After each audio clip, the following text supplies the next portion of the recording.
Welcome to The Real with Paul Pierce. All right, this is one of my favorite moments of your career. Super intense moment. This is iconic. I mean, I was on fire at the time and the clock winding down, and I think I done reeled off already about like 20 straight points. Did you have a consistent go-to trash talk line, or were you more in the moment? I was in the moment, man. I didn't pre-script mine. You know, now kids, we pre-script in there. Mine I'm from the top of the head, you know what I'm saying? Because you just in the moment, you ain't really thinking. You in a zone, you just black out. Like I done seen Lil Wayne, he get on a mic and rap and he don't even remember, they play his lyrics, he don't remember saying that. He talking and I'm talking back like, yeah, you know, yeah.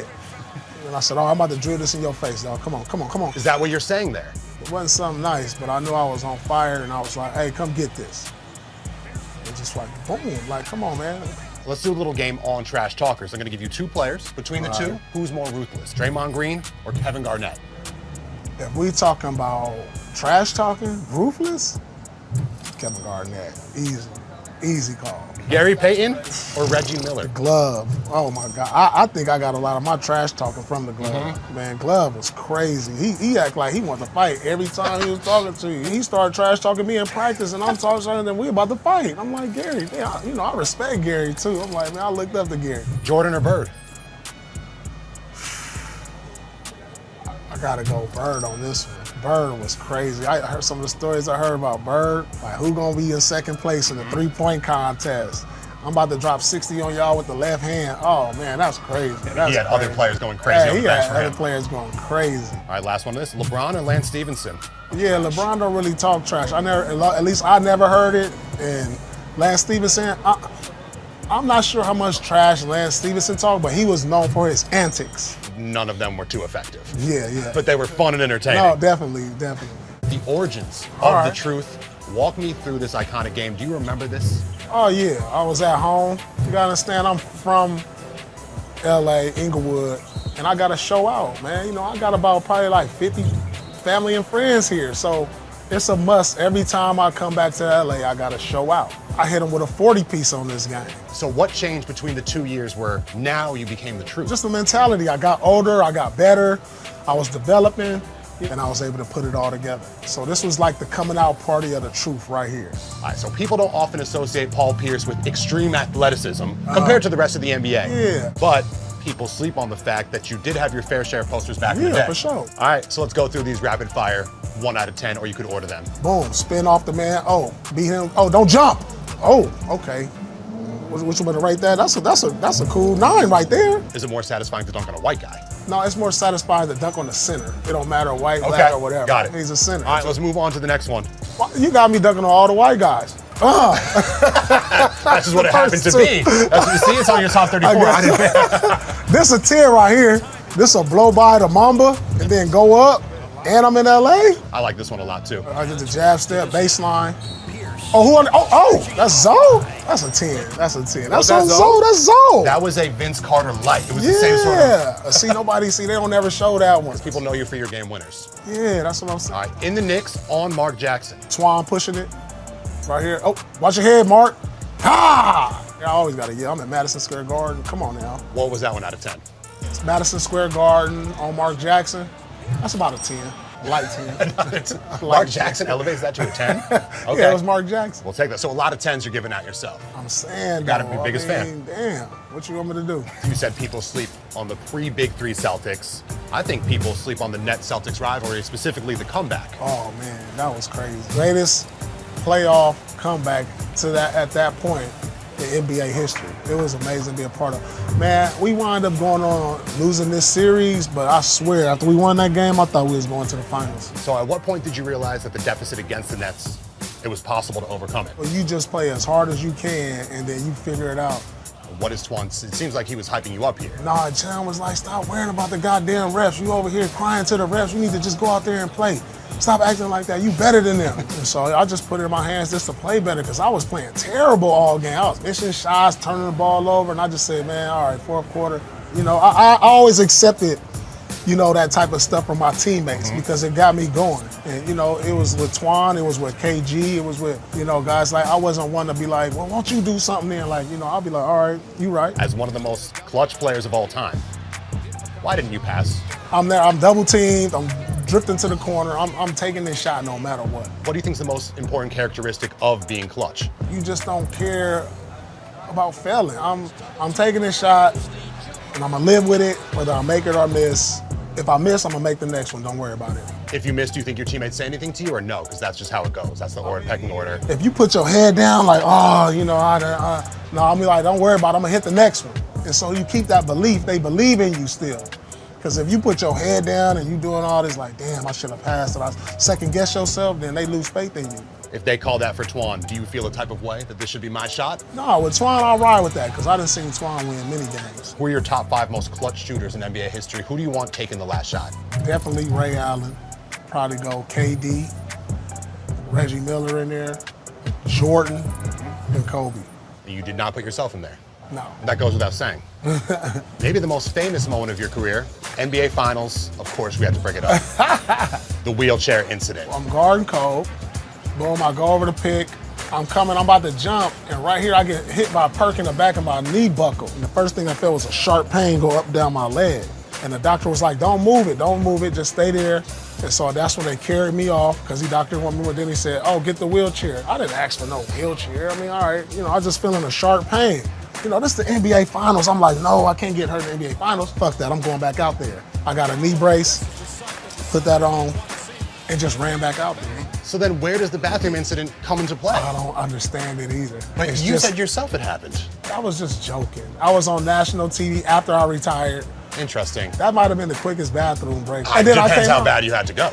All right, I'll be honest. I'll be completely Okay. honest. This was all scripted. They was like, Paul, take a fall, go to the locker room. Before our game, I read the script. You do it at the end of the beginning of the third. You go back out, you come back out, you make 2 threes, and you just take the air out of the Lakers. Who knows what to believe? I'm going to believe you in front of your face right now. If you executed all this, like the fans say, I think it's gutsier than Willis Reed. Hell no, hell no. All right, so we've put the rumors to bed for now. I'm sure fans will be digging up a lot more research, though. So another iconic game winner against the Knicks, but what was more iconic might have been the celebration after the fact. Yeah, So take me yeah. through this moment. I'm in the garden, everybody holding their breath. I hit the shot, move over. Let me do my victory lap, Nate. Like, watch out. You know, I'm doing my circle, and I'm like, what is he? I'm not even thinking about what's going on right here. I didn't even know that this happened until after I saw the Another replay. blackout moment. Yeah, I'm like over here trying to do my victory lap. Like, he down there concussed me with the knee, though. Like, that had to land in flush. Look, I'm over here like, man, let me do my victory lap. You know what I'm saying? Let me have my moment. You know, I just hit the game winner. Look at Ray face, though. Like, he looking at Nate like, whoa. I never noticed that in the He clip saw the before. spill. No, he looked at him how he fell. He was like, ooh. And I'm like, let me do my victory lap.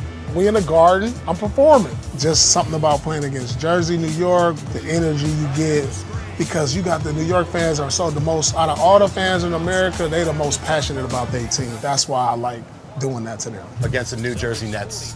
Oh, watch it. You Oh, do this one. watch it. Watch it. Oh, watch your head. They don't know I had bounce. You feel me? Was Kim Kardashian courtside? At this You game, dunked on Chris Humphries. Did you take it personally that she was with him?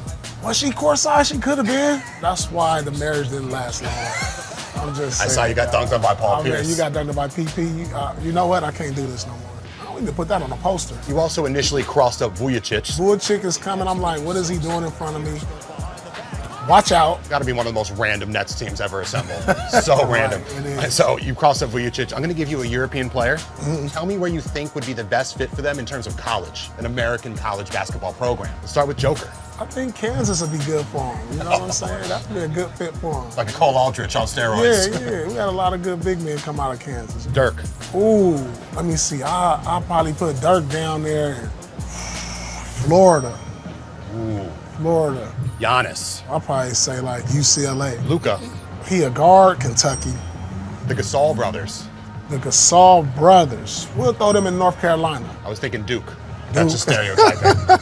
You've had a lot of amazing matchups with LeBron. I feel like you probably shaped the trajectory of his career. Man, I know I pushed him. Shane's a defensive stopper.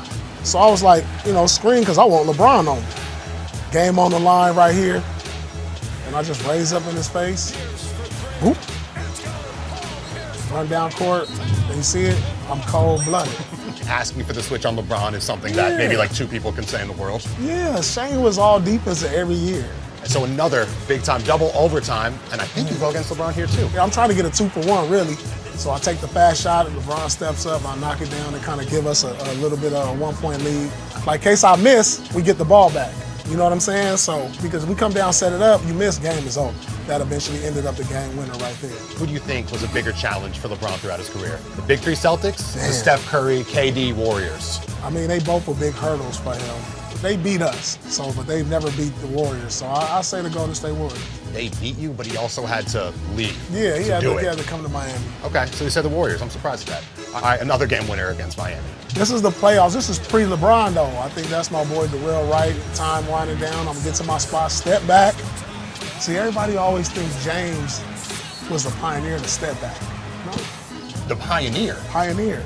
Because James is just, it's like a lot. He does a lot with it. He revolutionized it. I ain't going to lie, though. But I was the pioneer. When you were going for a game winner, were you ever driving? Weren't you always pulling up for two or three? I was always going for the jump shot because rarely at the end of the game, when you go to the basket, they not going to call foul. So I just wanted to make sure we got a clean shot. I always took get to my spot and get to my jumper. Man, I had some success in Miami, huh? You got so many people, but occasionally Okay. you did got. What happened when you were playing Twister with Joe Johnson? Right here, I saw the ball right in front of me, and I just tried to dive at it. It wasn't even like nothing he was doing. I just saw it in front of me, and I just tried to dive and grab the ball, and he caught me. Some of us get caught. It's all good, but that's Joe Johnson. He one of the best at that. And you're not the same player, but I feel like you guys have similar, like, methodical sort of pace. Yeah. Why are y'all so hard to guard when you're kind of just doing exactly what you want? We use angles, and then when you can shoot from 3, mid-range, and get to the hole, if guys is playing you up, you can go by them. If guys are giving you a little space, you can get to your mid-range, and that, Joe is real good at that. So once you left Boston, the clutch antics did not stop. No, Did John and Brad look to you to take these shots? Actually, this play was actually to go to Bradley Beal.